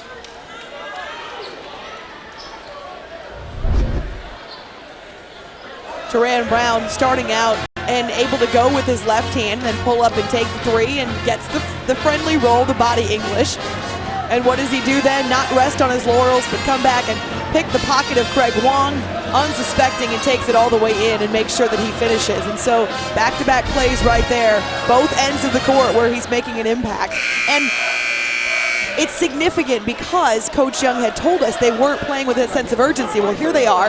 They're up by nearly 20 points in the second half of a basketball game at home. They could easily take their foot off the gas, Jason, and instead he's continuing to force the issue and make good things happen. This team for the Falcons does have a handful of returners. Teran Brown among the newcomers, lost key players like DJ Rivera, Antoine Davis, DeMarcus Catchings from last year's team that went all the way to the national championship game before losing to Western Washington. Speaking of Western Washington, we'll see them in a couple of weeks of the NCAA Division II Game of the Week series. Oh, I'm going to watch you. Headed up all the way to the Pacific Northwest, taking on Simon Fraser, international member of the NCAA's Division II ranks now out of Canada. That game coming up March 2nd. Check your local listings for the game and time in your region. Hightower. That was a perfectly set up pick and roll, except that Hightower popped to the high post, and so a similar play could have rolled to the hoop. Instead, he finds the open space again and is there waiting for the pass from Brown. Wong firing from long range and out of bounds. It'll remain Clayton State basketball. When your post player can bang, create havoc on the inside, and then step out and hit the 15, 16-footer, bonus. And what you don't see is that he set the screen initially on the ball for Brown to have room then to go around. The defense doesn't step out, and so Brown has room to either take the shot or pass to Hightower, which he does. Double-double for Hightower, backing off, draining the triple. A big man has a pretty shot. The second of the game. If your big man sticking threes, sometimes that means that the inside game may not be flowing. Try to loosen things up with the interior. He is frustrated on the inside.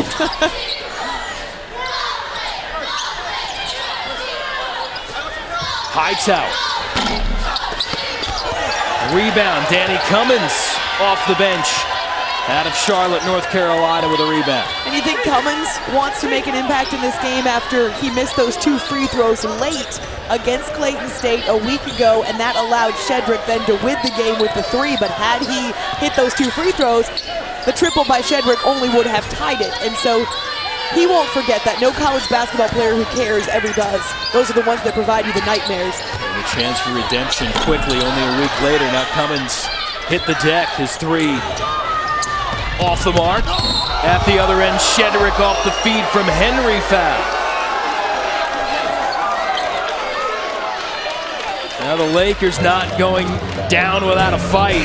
Backing off and company from long range, but the Falcons still with a healthy cushion at home.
Looking for the latest news scores and stats, visit MontevalloCampus.com for the latest updates on the University of Montevallo athletics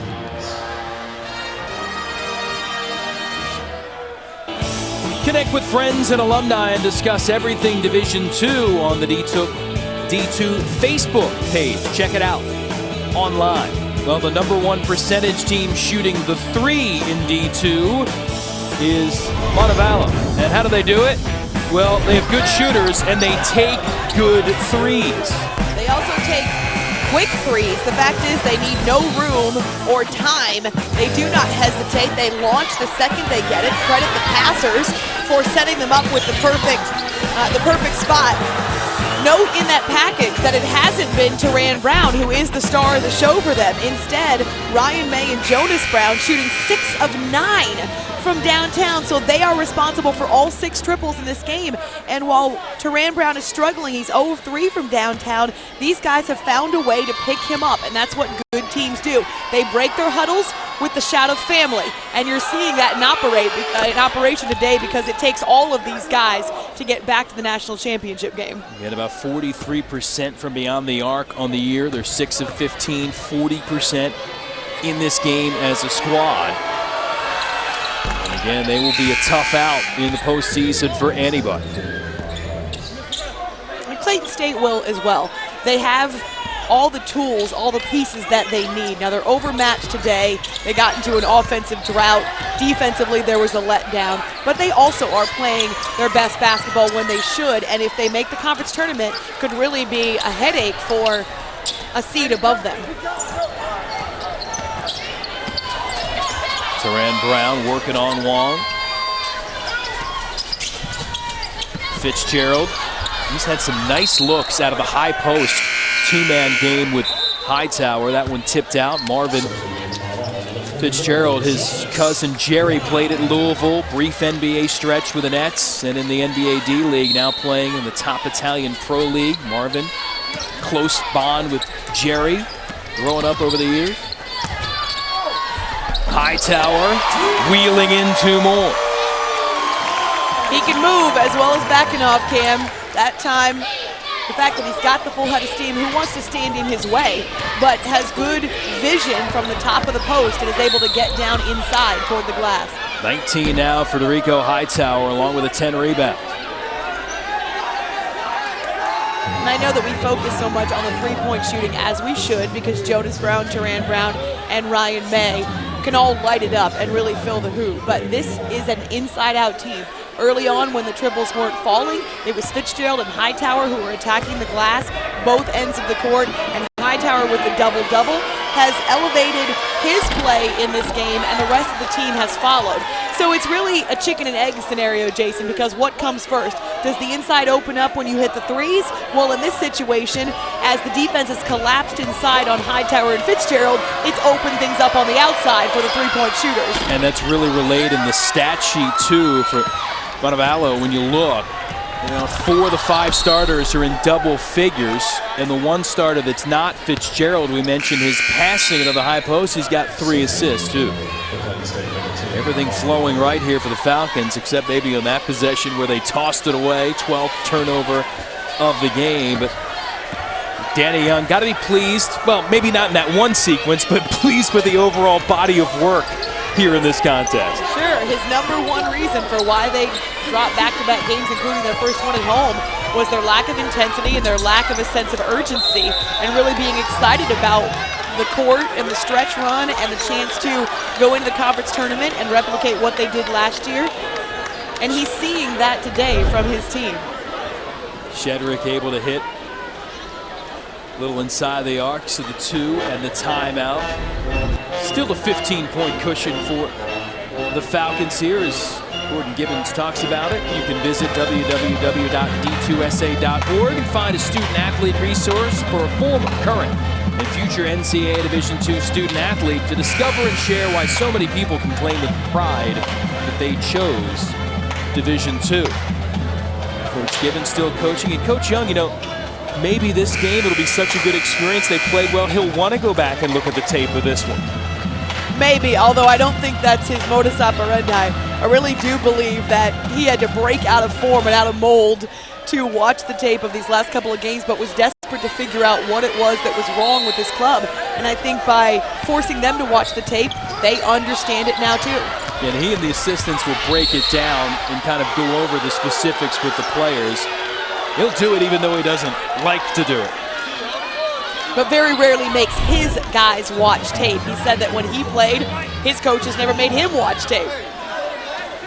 Foul underneath. That's Brown hitting the deck. He'll pick up his 3rd personal. Murray at the line, just never really untracked on the offensive end in this affair.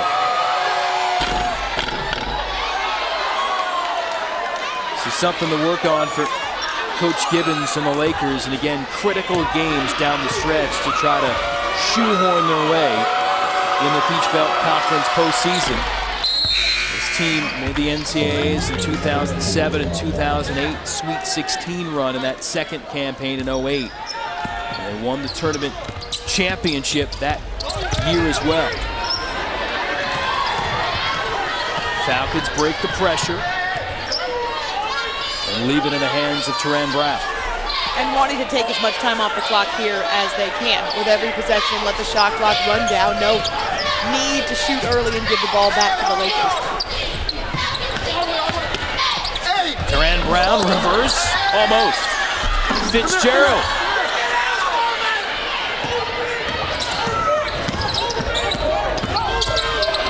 Offensive rebounds, by the way, if you're keeping score at home.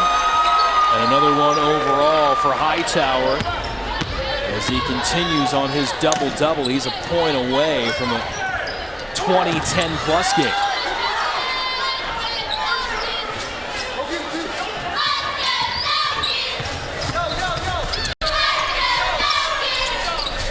Clayton State content just to guard hard here into the final minute. With the lead at 13, not going to play the foul game here. And the Falcons will walk out of this contest as Brown, from long range at the end of the shot clock, is well short. It'll be win number 16 of the year. His place would have erupted. No doubt. But his teammates even were smiling about it, understanding that this is a huge victory for them. Once again, won't drop more than 2 games in a row. They're coming off their first loss at home, and they're just having a good time now. They should enjoy this because they've earned it. Again, a little payback after losing up in Morrow, Georgia to Clayton State. I think Brown's enjoying the nationally televised spotlight. Yeah, he's showcasing his dribbling skills. Oh, I think he is. Right in front of us. Little difference between game clock and shot clock. Shot clock violation for the game clock sounds. That'll just about do it here from Alabama. Well, 7 days later, Montevallo with the payback against Clayton State. 63-50 the final for the Falcons over the Lakers.